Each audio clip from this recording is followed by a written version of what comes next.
few weeks ago, I bought this 2012 Boss 302 from the salvage auction, and sure, it has a few dings and dents, some more serious than others. But under all that damage, we somehow had an engine that ran perfectly, a $5,000 T56 transmission swap, and more upgraded suspension parts than I could count. So the master plan here, take everything that survived and build our own Boss 302 in that red chassis that isn't shaped like a banana. We've already transplanted our full Boss 302 drivetrain and the suspension into our newer, significantly less total chassis, but now comes the hard part. Not only is this chassis an automatic, but it never came with keys when we bought it from the salvage auction, so we're gonna have to swap over the entire electrical system.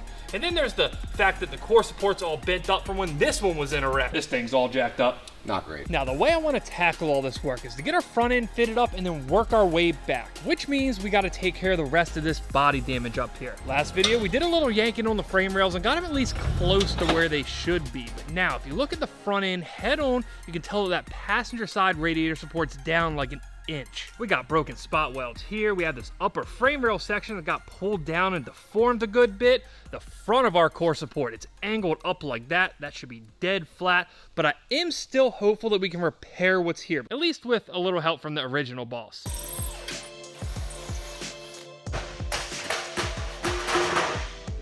Got it.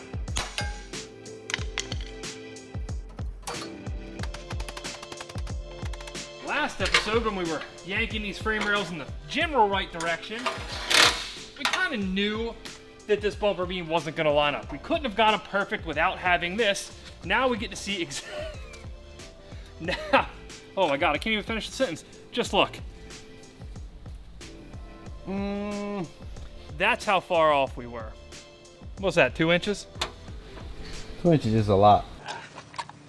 I do think we got this passenger frame rail fairly straight. That looks about where it should be. I think our culprit's this driver frame rail. If you look down it straight on, I think it's still swayed over to the driver's side a little bit. This is gonna be attempt number 2 at yanking the frame rails, but this time we actually have a goal. We just need to make these holes line up with those holes. A little more. Right there. Oh yeah, that is, I'm not gonna say spot on. We got a little adjustment to do, but it's close. I'll preface this by saying the only reason we can do a frame adjustment like this with a forklift is because all the damage is in front of the suspension points. But I do have to say, every time we pull in this thing with a forklift, I'm wildly impressed by how good it does.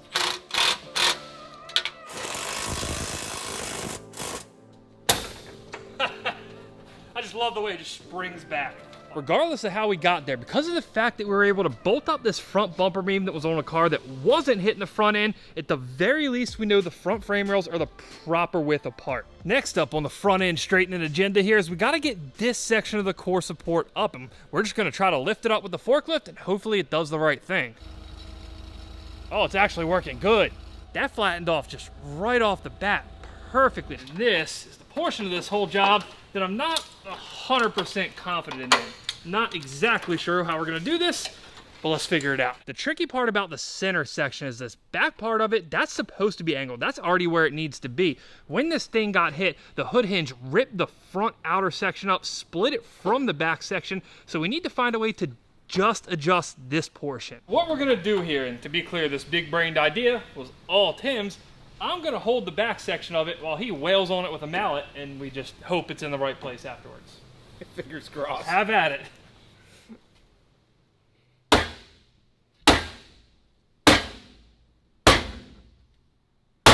That seemed like, from my angle, which I don't have the best, looked like it was doing pretty well. It's pretty flat. Short of replacing the entire front end, we've got it about as straight as possible. Now though, we need to strengthen it up.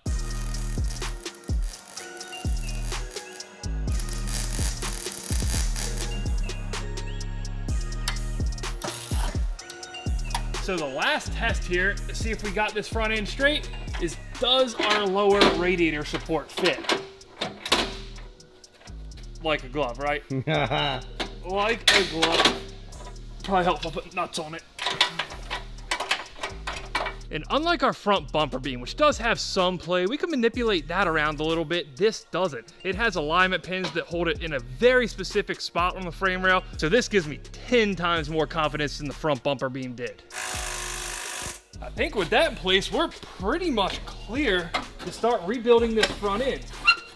As we do that, we're gonna peel the wiring harness back. That way by the time we have the front end of this built, we should just be able to lay our new wiring harness over it and be done the front end.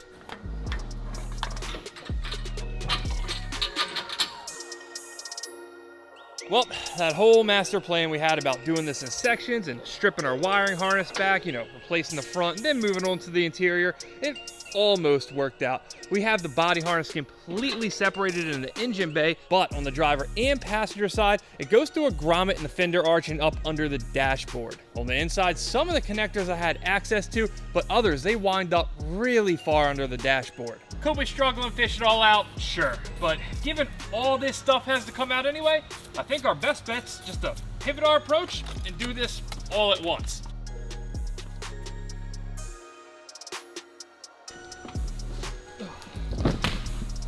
Absolutely filthy disgusting. On a more positive note though, we got this interior stripped almost completely down and now it looks like more of a blank slate that we can start building on. As for that piece of harness that tucked up under the dash, it runs up here to the brake pedal. Most of it came out when we were pulling the dashboard, and I think we're clear to go ahead and pull that front harness now too.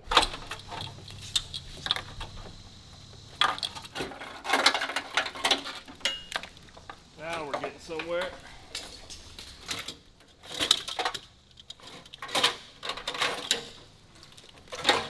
Boom, there we go.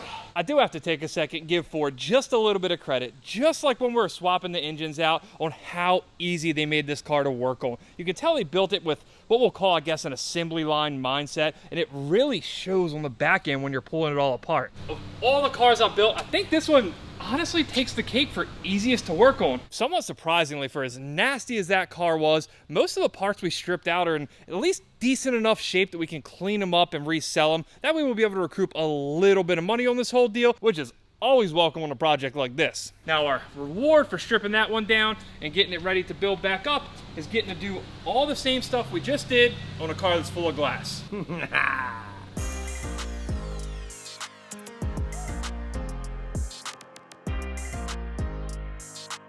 All right, I got the harness pulled back all the way from the passenger side. It's disconnected all the way across. Now, once again, we're at that point where we need to get out that section that runs inside. Only on this car, it's not exactly a open the door and remove the dash type deal. This thing is literally wedged against the roll cage. I do, though, think I have a plan for how we're gonna do this. The back of this door is so jacked up, there's not even a clear point where we can stick a Sawzall in there and cut it. So I think I probably have a better shot trying to yank the door from the hinges and bending it this way.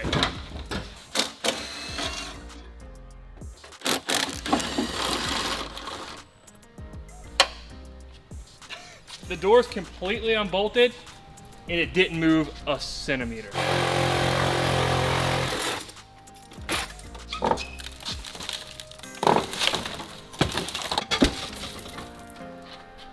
Found where the window went.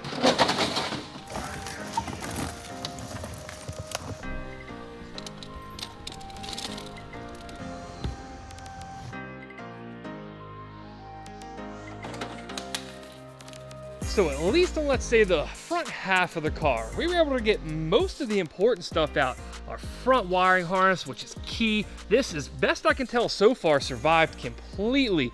We've got our gauge cluster, our radio. Despite having a big gaping hole in the windshield, they covered it up pretty good at auction, so I don't think anything got water damage. One thing I noticed right off the rip after buying this car is it had an N-Gauge, which is some sort of aftermarket tuner in the left-hand vent. Now, being that this is my first Mustang, I don't have a clue how it's used, but we're gonna figure it out. I do suppose part of the install for that is blocking off this left-hand vent to make sure it's not getting cold or hot air blown onto the back of it. In this case, they just stuffed duct tape in there. I don't know that that's how I'm gonna do it. Either way, our dashboard, I thought for sure this thing was gonna be smoked, but it looks like there was one little piece of glass jammed down into it. Otherwise, I think we can clean it up and reuse it. A majority of this stuff looks dirty. The steering wheel, that's worn up pretty good, but I don't think any of it's broken or heavily damaged. Our dash wiring harness that's attached to the back of the dashboard, nothing looks crusty on that. So our engine harness, our front harness, and our dash harness, that's 3/4 of the wiring from this car. All that's going straight into the red chassis, and it should just be a plug and play affair. Where things are going to become tricky, possibly at least,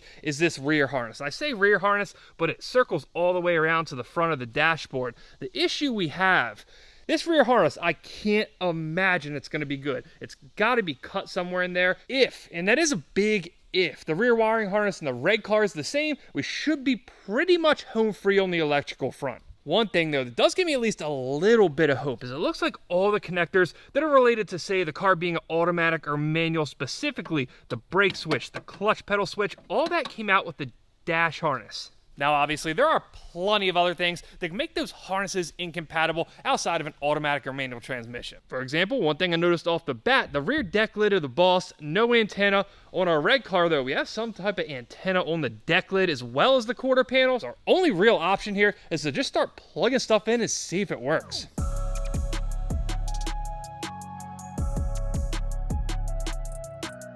The engine bay portion, cake. After all, we have done this like 3 times in the past 2 days, so I guess that checks out. Now, as for the interior, there is just one more thing we need to swap over before we can wrap up this front harness, because a manual harness, after all, isn't really going to plug in if there's not a clutch pedal in there.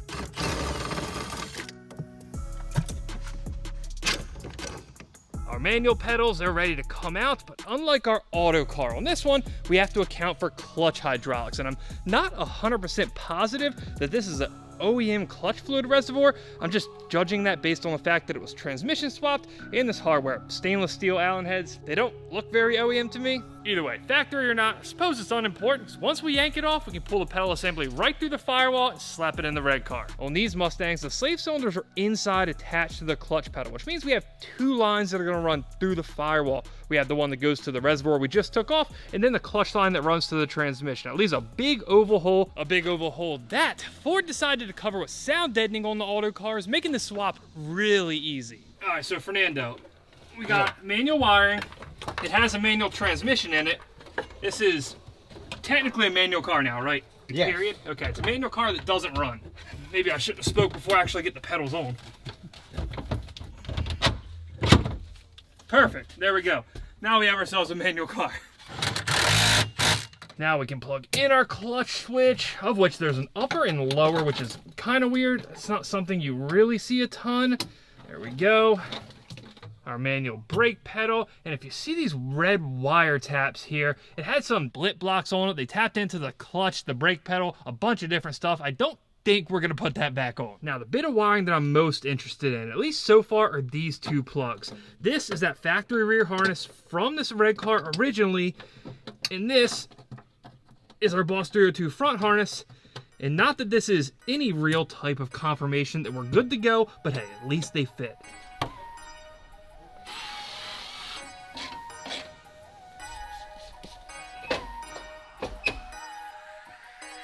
The next thing, we get the pleasure of reinstalling the dashboard, which I have to admit looks significantly better now that you had your hands on it. Oh, it's brand new, right? The detail professional strikes again. We had that one little piece, I can't even see it now, right there, where glass was sticking out of it.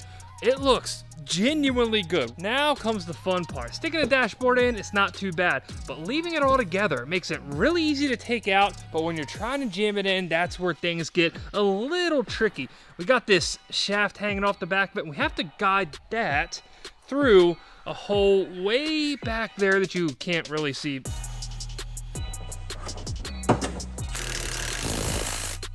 With our dash in, we can retrace our steps, install the body control module out of the Boss 302, and plug everything back in. Believe it or not, this whole connectivity thing, we'll call it, went significantly better than I expected. Go ahead and get our center console locked down, our shifter in place, so I guess we can sit here and make coyote noises, being that it doesn't run yet. As for the last of our main dash panels here, it's our gauge cluster surround with that in-gauge tuner in it, and I did say we're not going to block this vent with duct tape. We're clearly more professional than that here, so instead we're going to go ahead and use the old Fly and Ryan Performance stress ball. Look at that.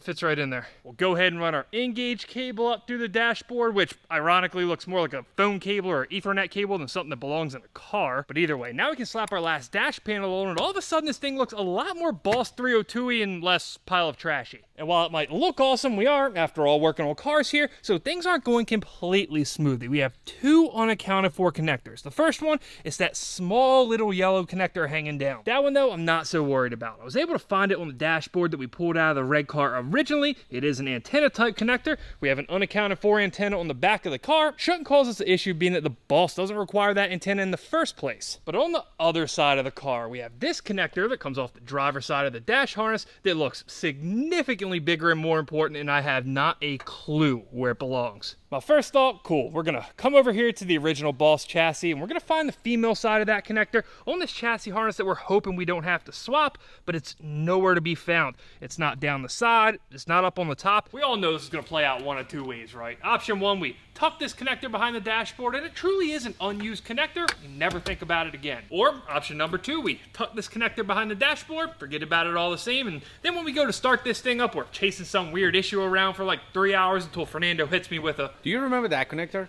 I do have just a sneaking suspicion that I know which way that's going to play out, but hey, we'll let it ride and see what happens. Now, in theory, we should be able to put a key in the ignition and see at least something. And I say in theory because in practice, it's surely not going to work that way, but the only thing holding us back at the moment is this cut ground harness. It's not uncommon at all. When a car gets wrecked like this, the fire department, the tow company, or hey, even sometimes the owner, they'll cut the battery cable to make sure there's not an electrical fire in addition to it being wrecked. The other piece of our ground cable is actually still over here attached to the battery in the OG chassis. Now, my normal go-to to fix this would simply be to splice them back together, but they cut this so close that that's just not an option on this one. The battery cable that's on it is crimped so tightly, I don't think we have a shot at getting it open and reusing it. But if there's one thing we have a lot of here, it's battery cables. And I found one battery terminal. I don't have a clue what it's off of, but it's not crimped that tight, and I think we might be able to save it.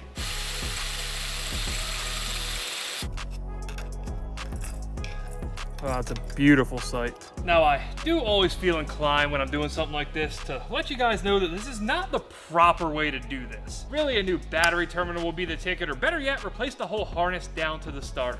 But at the same time, I'm a very firm believer that sometimes working on cars, doing builds like this, it's simply about working with what you have. And at this very moment, what we had is a used battery terminal. Say we were being real smart about this, we'd probably give this thing a real proper look over before we put any power to it. But tonight, like most nights I suppose, I'm feeling a bit more trial by fire. Metaphorical fire. This is probably a time I should be very clear with my words. I feel pretty confident something's gonna happen here. It's just a matter of what, and if it's the good happening or bad happening.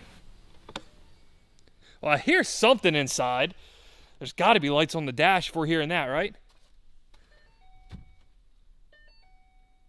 I don't see any lights. We have noise, so good, I guess. I'm sure there's plenty of you guys that have owned one of these that know that that's just like, I don't know, the door chime or something. But keep in mind, this is my first Mustang. Well, let's just hop inside, see what happens. Now, since we switched over the steering column, we can use the key as well out of the original Boss, and I'm almost a little nervous to turn it, especially because the noise just changed. Screw it.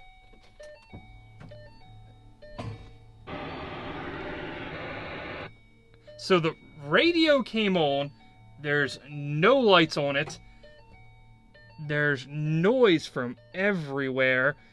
If I turn the headlight switch, we get a high beam light, but I don't have any lights on the dash itself. So they work, at least, there's that. All right, fixed our first problem. Now, what's going on here? What did we forget? And I am still aware of that connector. Maybe it's something, maybe it's not. We've got... Okay, so now we have a light on there. Why don't we have anything... Oh, there we go. Oh, wow, that's embarrassing. I legitimately had the key turned like a half a millimeter. Wow. These things really like to yell at you. Okay, so that is such a good sign. To me, at least, personally, there's nothing more demoralizing than when you assemble a car fresh like this, stick the key in it, nothing happens. I don't think there's ever been a more perfect match for a car than the partner for today's video, Drift. Drift creates high-quality air care products for your car and home. All the materials they use are sustainable, and their scents are made with natural, essential, and fragrance oils. All the products are super aesthetically pleasing, but let's be real, that's not why I'm so hyped on them. I've been complaining about how bad this car smells for like 2 full videos now, and even though we got the carpet out, it's still just not at all a good situation. With some cleaning and the help of Drift, I think we can get this thing back though. Today we're using their pine scent, which makes it smell like I'm in a nice forest in the Pacific Northwest, not a 95-degree humid Mustang. It's strong, but not knock you out overpowering like whatever the previous owner sprayed in this thing to cover up the cigarette and dog smell. Drift's car products like this wood air freshener range from $9 to $15, so they're super affordable, and they're made in the USA, which, to be honest, is a rarity these days. Another really cool thing about their car fresheners is that you can get them as a subscription. First, you receive a starter kit with a clip and a scent, and then you can just order refills, as they recommend changing them about every 30 days. And don't worry, we're talking air fresheners, not timeshares. Their subscriptions are flexible. You can change your scent, your delivery frequency, or just cancel anytime you want. And guys, there's never a shortage of new scents to try. Every single month, they come out with a brand new scent of the month. So whether you've got a project car with major scent issues you need to remedy, or you just want a nice smelling daily, Drift's gonna take care of you. And when you're ready to order, make sure you use my coupon code LIFELEAD for 55% off at Drift, which will make it less than $5 for your first month. Now, I suppose, being that we're on a little bit of a heater here, it couldn't really hurt if we just go ahead and yank this fuel pump fuse out and try to give it a little crank. Getting the car to show power on the dashboard, that's one thing. Getting it to crank, that's a whole nother. This is where things tend to be a little more difficult.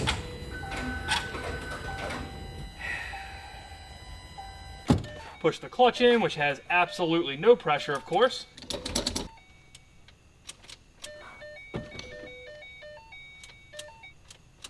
Nothing. Okay, so I did a little clicking around on the starter circuit diagrams, and everything seems just wildly simple on these cars, so I don't think we really messed anything up there. There's not like a module we forgot or anything, so I got the thing. Is there any connectors that we forgot to connect, or anything that just felt weird and there was something?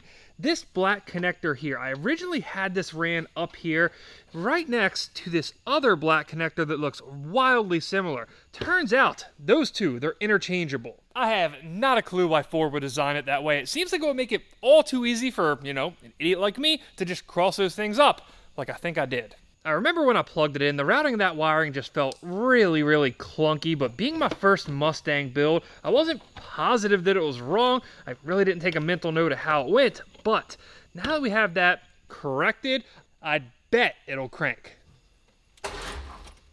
Awesome! God!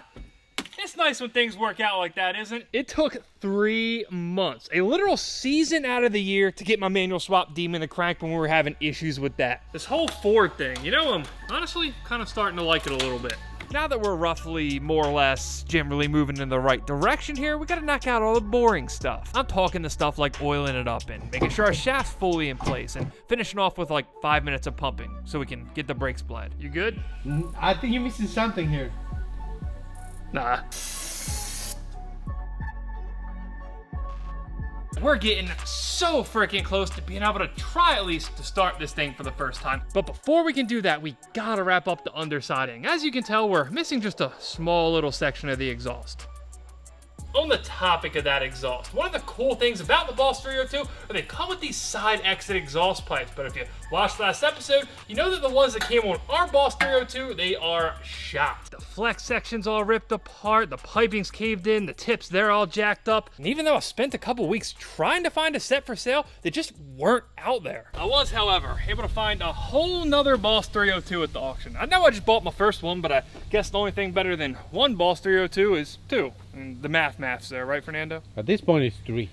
That's the Hoss, it's not the Boss. All right, let's not get it confused. If you're familiar with these cars, you might recognize the red side stripe, even the red roof. It's a Boss 302 Laguna Seca, which is an even more rare submodel of the Boss 302. They made roughly 4,000 2012 Boss 302s, but only 750 of them were Laguna Secas. The Laguna Secas got some minor suspension differences like bigger sway bars and slightly stiffer springs. They got a ton of red accents, which personally I'm not the biggest fan of, but then they got some really cool stuff like a factory rear seat delete, and you guys know how that's gonna play out, right? As special as these cars are, unfortunately this one's pretty jacked up. I know it doesn't look quite as bad, at least at the moment, as the white car did, but it was still on its roof. I mean, it got it pretty good. This whole front end got pushed over too. Either way, it's kind of irrelevant because I bought this one with the idea that we could get most of the parts we need and then part the rest out to recoup most of our money. Turns out though, we got all the parts we need, literally everything. Not only did we get our side exit pipes, we got a nice set of Borla attack mufflers that weren't damaged at all. We even got the rear sway bar that we needed. And then there's a few little pieces for the interior, but we'll talk about that a little bit later. The plan I have for the exhaust is to start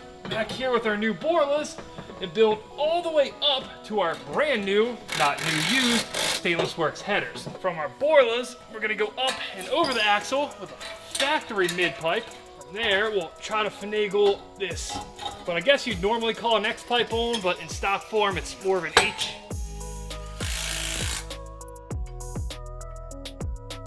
And that is exactly what I was worried about. I know in the grand scheme of things, it doesn't really look like much. It looks like we only have a 5-inch gap to take up there, but the pipes, they're not even aligned, so we'd have to offset them a bit too. If we were installing these Stainless Works headers by the book, we'd get rid of this H pipe completely and take it back to the factory mid pipes. They came with their own mid pipe, a set of catalytic converters, everything we need to connect the long tubes to the factory mid pipes. But to install that, we'd have to ditch our Boss 302 H pipe completely, including the provisions for the side pipes, which I definitely don't want to do. But I do think I have a solid plan to get us out of this mess. Now, instead of just trying to adapt this piece to this piece, which would probably be easiest, even though we'd have to move it over a little bit, I'm going to use this as a chance to upgrade the factory H pipe. Our header outlet, that's 3-inch. This section of the H pipe, that's 2 3/4, but this section of the H pipe, that's 2 1/2. Over here, right by the H and right by the side pipe exits, it goes back to 2 3/4. So I'm thinking we come off the header, get rid of this neck down section entirely, and pick back up here at the 2 3/4 section. As good of a plan as that might be,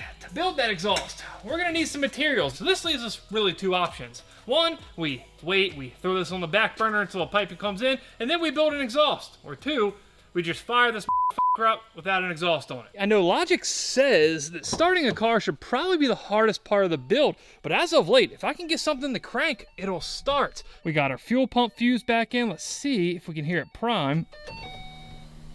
Oh, it's a really quiet fuel pump. I don't know if you guys can hear it, but it did prime. That means we have at least some kind of fuel pressure up here, and I don't see anything leaking, not up there, not down there. We're good to go on that front, I think. At this point, there ain't much more to check. It's late, we're just going for it. Get the steering wheel down as low as possible. Clutch in, neutral.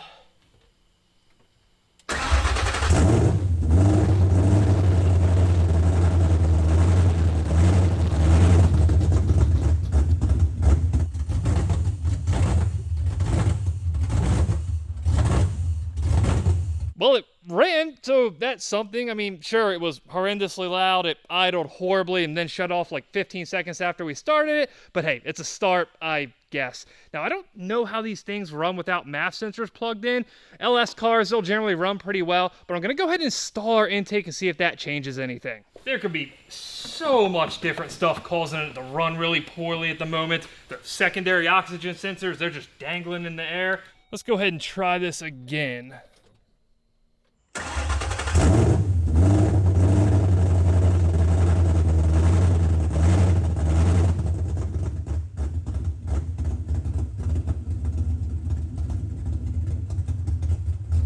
Sounds like it's idling a little better now. I mean, every possible light on this dashboard is on. I mean, we have throttle all right. I was gonna say we have throttle response, now we have nothing. Either way, it runs, but we have a lot of work to do. It could be something we forgot, it could be a faulty part, it could be straight up bad gas. I mean, after all, we never heard the engine that was in this car originally run. Before we can start troubleshooting it, we gotta slap these fenders on and get it on the trailer ASAP. Because tomorrow morning, old girl here's got a hot date, we'll call it.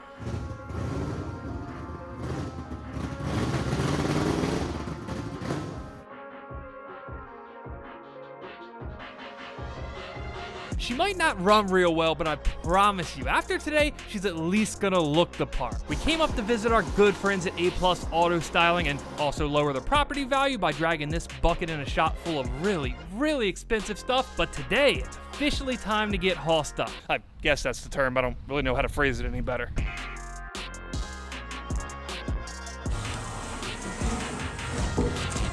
Now, I didn't come all the way up here just to get the Hoss 302 treatment. On the White Boss 302, at some point they wrapped the roof and the rear taillight panel black. I loved it on that car. I figured why not copy it on this one. I don't quite know how it happened, but this morning we wheeled this thing in here looking like one of those dumpsters, and now it actually looks like something. I never thought I'd be one of those car guys, but the vinyl, it really changed the look of the car. Brandon, I believe your official job title is Vinyl Master, Vinyl King, something along those lines. We brought another custom one-off idea together today for Lee. Is this the dumbest? It probably is. It's not. Right? It's not. It's a Hoss. It is a Hoss. I mean, by all metrics, that's a Hoss. It works. What you think, Hoss? Kind of like it. I like it a lot. It's so like good. it. It's just factory finish it, but at the same time, our style, right? Yeah, like exactly.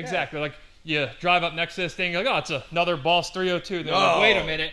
No, that's the Hoss. That's the world famous trademarked, not really trademarked, Hoss 302. Now, of course, priority number one still to get this thing running right. Now, our exhaust parts that we need should be here today. Now, while we're waiting for those exhaust parts to show up, this is a lot harder than I thought. Stop me dead in my sentence.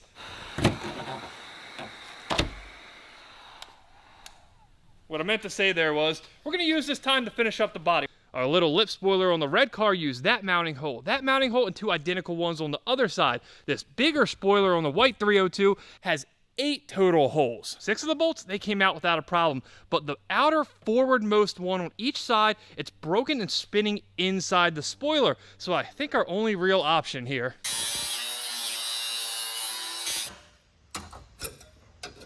with the trunk cut open, I can get a 10mm wrench on the nut itself and secure the stud from the top.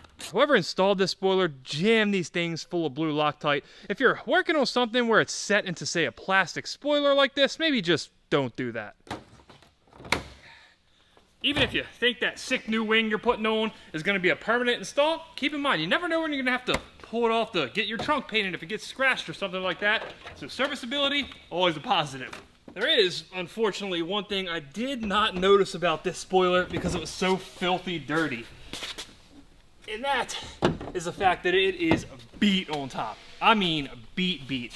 I don't know if when that rear glass blew out of that car, it just blew all over this. Either way, we're gonna have to have this painted. Just say it. Out, I see you looking at it. I mean, what? I feel the need to keep saying that I love dogs. I really do. But this is bad.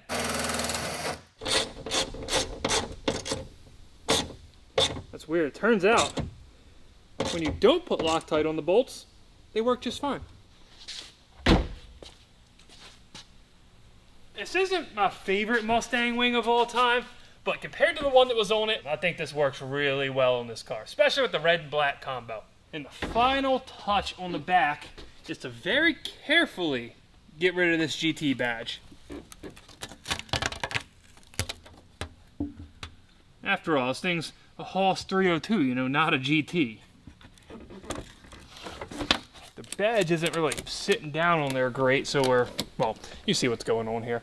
The rear end's cool and all, you know, new spoilers, badges, but this is the piece that I've been waiting for. I cannot wait to see what this hood looks like on the red chassis. Ready? Yeah. Send it. Yeah, we're definitely gonna have to do some more fit up to this. Keep in mind, I just loosely hung these fenders the other night. When we do our final fit up, we'll make sure it's all spot on. Well, as spot on as this chassis is gonna be given the whole, you know, forklift thing. The next piece of the front end puzzle, a new set of headlights. Now, I'm honestly not the biggest fans of these things, but compared to what's on the car, I think these are the right call. Especially considering the fact that we only have one of these headlights. My original plan was to get a set of the factory HID headlights. I love the way those things look, but they're like $600 a pair used, and we're Already kind of wearing thin on the budget for this build. Based on everything we've done previously to the front end of this car, I'm not going to say that I'm surprised that the headlights fit good, but I'm also not going to say I expected it 100%. This is what I guess we'll call the grand finale of the front end.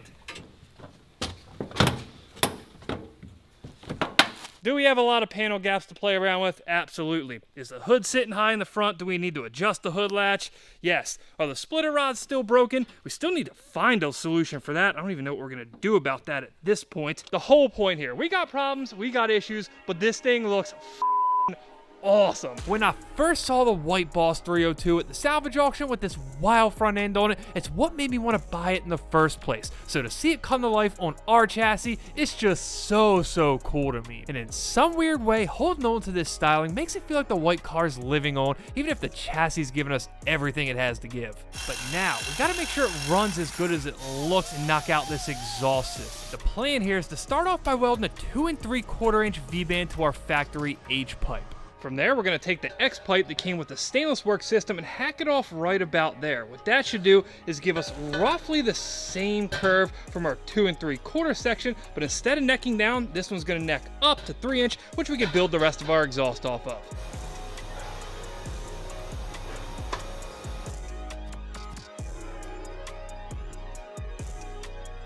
Now that we have a proper flange on our H-pipe, we have to do the same exact thing to the transition coupler we're cutting off the X-pipe. But the flange work, that's the easy part of this whole deal.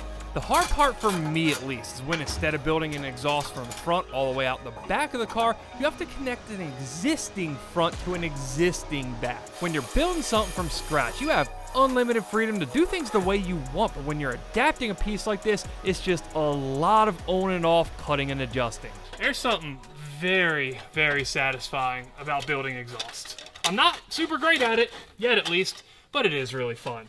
Assuming it fits. If it doesn't fit, then this isn't going to be fun at all. So what you're trying to say is that you're going to make the exhaust for my next build? No. This took me basically all day, so no, we're not doing any of that.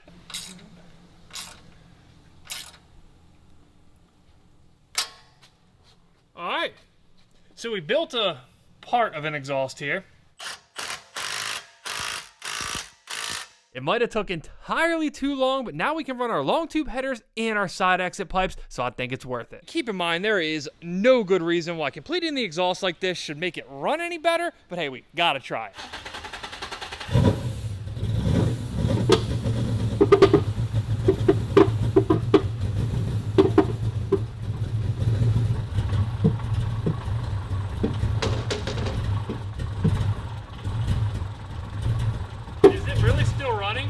It just won't die. 4. It's running at 3 RPMs right now. Not 3,000. There we go.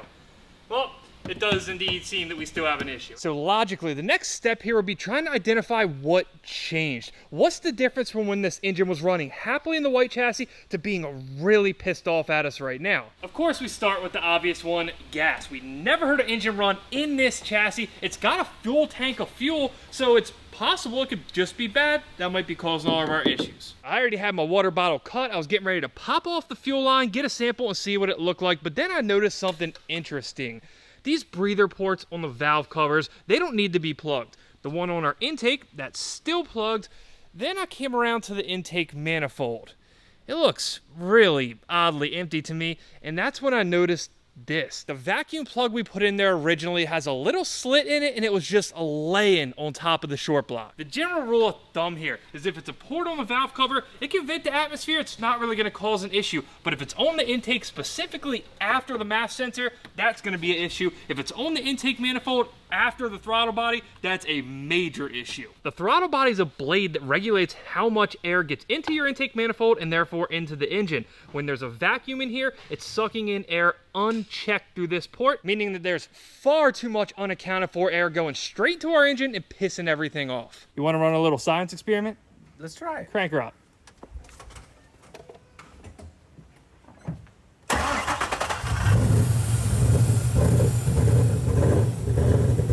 It doesn't sound that bad right now. There it goes, gonna die. Look at that. There we go. It makes perfect sense why this would be the case. I just didn't notice it until now. Let's play Can I Kill This know if the cap came off during install or when we started it the first time, but we'll stick another one on there temporarily just to test things out. Hit it one more time. Oh, that sounds perfect. This is what we're hoping for all along. All right. Give her just a little tap, a little bop. That is a weight off my shoulders. Now, don't get me wrong, there's no good reason. This should have been anything complicated. I didn't really think it was gonna be anything complicated, but when you hear it run right that first time, you can't beat it, right? Now that we identified our issue here, it's time to solve it permanently by getting rid of all these temporary vacuum caps and installing a proper catch can setup. It's almost comical how much of a staple these improved racing cans have become on these cars. I've got one on this now, I've got one on the Demon, the truck, Fernando Z over there has one. I think this is the ultimate example of finding something you really like and just sticking to it. I'm hoping this thing lifts up and tilts forward. It's not ideal at all, but it should give us enough room to bolt this exhaust up. She ain't going nowhere. I don't think there's anything on this planet more deserving of the name Hoss than an exhaust coming out of the side of a car. On the scale of importance, your front bumper not flying off while you're driving it seems critical, correct? It's getting 10 out of 10. Yes, 10 out of 10 indeed. We got this ginormous front splitter hanging off the front of the car, and I really don't intend to find out what would happen if we drove it without the support rods. The ones on the car, they were all jacked up. It actually broke the aluminum rods off at the end whenever the White Boss did, well, whatever it did. I originally intended to get a direct replacement set from Ford. Turns out they don't really exist, but I was able to find a direct copy from a Mustang shop in California. The only other option we had was to try to make our own, and this saved us a ton of time and probably money too, if we're being honest. I know we just look like Neanderthals putting that on, but it worked. That's how you get it done. These guys work pretty much the same as every other splitter rod. They're reverse threaded, so you wind the ends all the way in and then start unwinding the center portion until gets exactly where you need it to be. And then afterwards you can adjust tension up or down on this. But we'll figure out splitter angles, downforce, and all that good stuff a little bit later. As for now, I just want to secure the bumper. And given the fact that this front grille fell out while the car was just sitting there idling, it'd probably be prudent to go ahead and secure this down as well. If you ask me, I still couldn't tell you one specific thing that does it for me, but something about this front end, even just all disgusting, dirty handprints all over it, it looks so freaking tough and cool to me. But we got plenty of time to drool over this thing later. As of now, there's only one more thing we have to do before we can go rip on it. The interior. And all the stuff we were able to salvage from the Laguna Seca, this might be the coolest. We'll start with the obvious one here. There's no rear seats. On the Laguna Seca package, they came with this sick X-brace that bolts in place of the rear seat. It's a lot lighter, it stiffens the chassis a lot, supposedly, and let's be honest, it just looks cool. Now for the front seats, while these are essentially the same as the Recaros that came in our original Boss, there are a few differences. There's a little bit of suede here instead of being full cloth. I guess they splurged for an extra 10 bucks in material. The Boss 302 logo, it's red on these instead of white on the original car, and then there's the really minor detail that these aren't twisted in half. I think it's far beyond established at this point that I don't really have much of a problem fixing stuff when it's damaged, but something about straightening a seat that's been kinked, it just doesn't sit right with me, and no, that's not a pun. The metal frames inside these seats are a lot flimsier than you could ever imagine them to be, and when you pull them back to where they should be, they tend to want to rip. To be honest with you, this is the coolest thing in a Mustang that I ever seen. That might be a bit of an exaggeration. It's not exaggeration. I really like that interior stuff. So, to be clear, guys, if I end up tracking this car like I think I'm going to, I am going to do a roll bar in it. I just couldn't help but put this in it from the jump. I do think that white car is probably the best for sale ad I've ever seen for a roll bar, so we're 100% going to do it.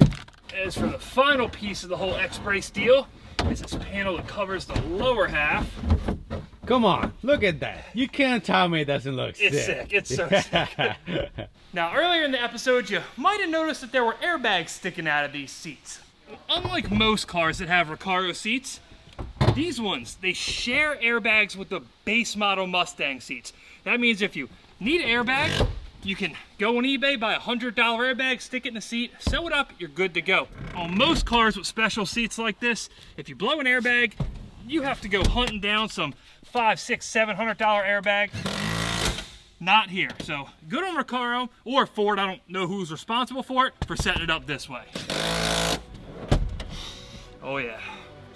You smell that, Fernando? I think I do. Yeah, it smells like it's time to go rip it, huh? Let's go. Oh, I was so stupid.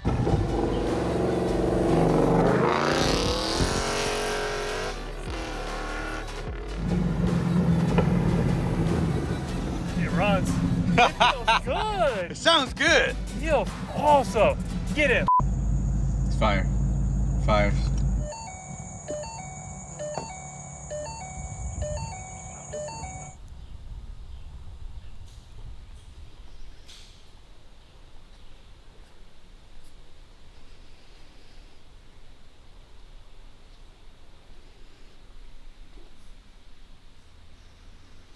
This probably ain't gonna be great. Oh, it is everywhere. Massive pile under the car. It's only been sitting here for like 5 minutes, if that. It's all over the air scoop for the transmission, the trans itself. Well, we do know this is engine oil, not trans fluid, because this is red, it's ATF. All over the drain plug. It's coming from, wow, somewhere above the oil pan. I don't think that's a leaking oil pan. Wow, covered in oil here. It's gonna be really tough to see on camera, but you can see some of the bolts that are up behind and above the oil pan. They're saturated in oil too. This is a bad leak. This is a bad one. This is one of those times that really makes you think, we're lucky we didn't drive this thing for long. There's oil all over the exhaust, the transmission mount. This could have very easily went full demon mode on us. We don't have a lot of access to look down from up top to see what's going on below, but one thing I can say for sure, there's not a drop of oil anywhere in the engine bay, which leads me to believe one of two things. Number one, based on where it's leaking from, it's a rear main seal issue. The engine sat for a while, though I didn't notice it leaking on the white chassis, albeit we didn't run it that long. I don't know. It could be that. Option number two, and we're really going to cross our fingers that this is not it, but in wrecks as hard as that white car had, I have seen in the past blocks get cracked. Keep in mind, I never split this engine from this transmission. We just threw it all right in the car.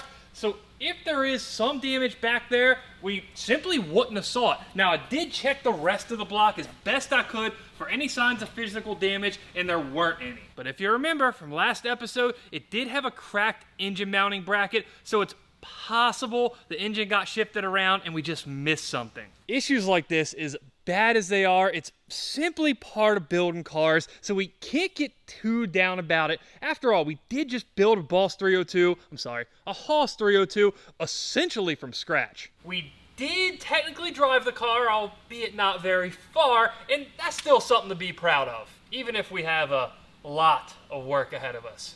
I don't think this is the ending any of us wanted, but nonetheless, I hope you guys have enjoyed the project thus far. Thank you one more time to Drift for sponsoring today's video and making this thing not smell like a pile of trash anymore. And I guess now it's time to get back to work. But only about 750 of them were good. B-roll if I have to edit any of that dumb rant I just had. I think that you're supposed to put the seat belt. Wait, oh no, makes sense.